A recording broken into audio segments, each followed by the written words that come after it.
and desperately militating in defense of the Prophet, PBUH.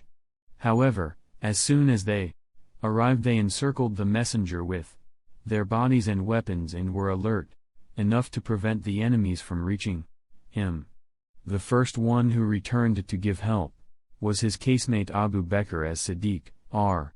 In a version by Aisha, R. recorded in Ibn Sahih, narrated that Abu Bakr had said, when it was Uhud day and at the time that the Prophet, PBUH, was left behind, I was the first to go back and see him.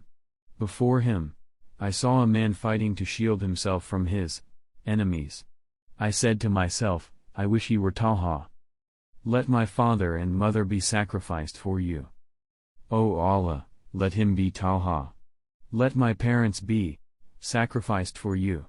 On the way, I was overtaken by Abu Ubaidah bin al-Jarrah, who was then moving as swiftly as a bird.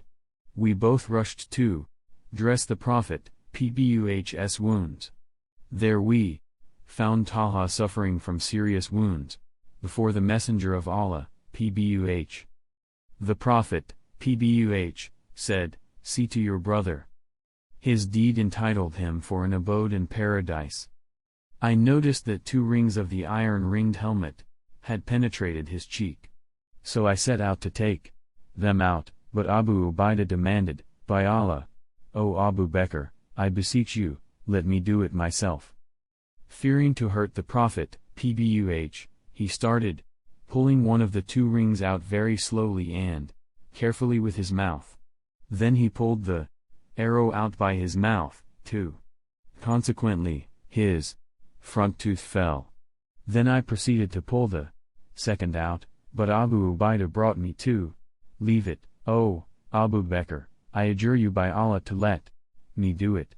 He pulled the second ring very slowly and carefully with his mouth, till it came out.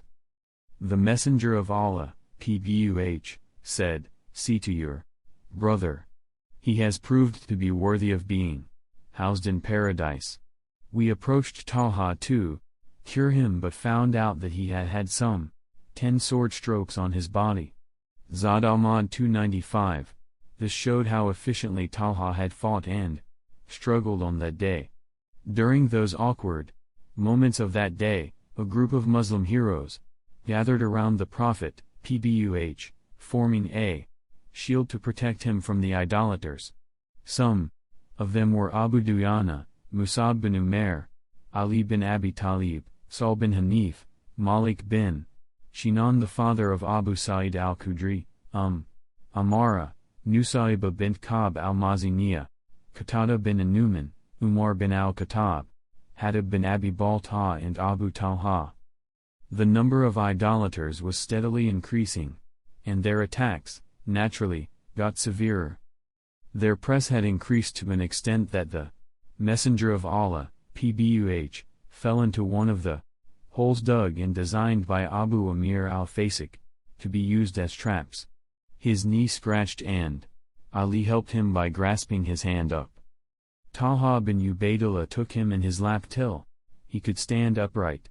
Nafi bin Jubair said, "I heard an emigrant say, I have witnessed Uhud battle.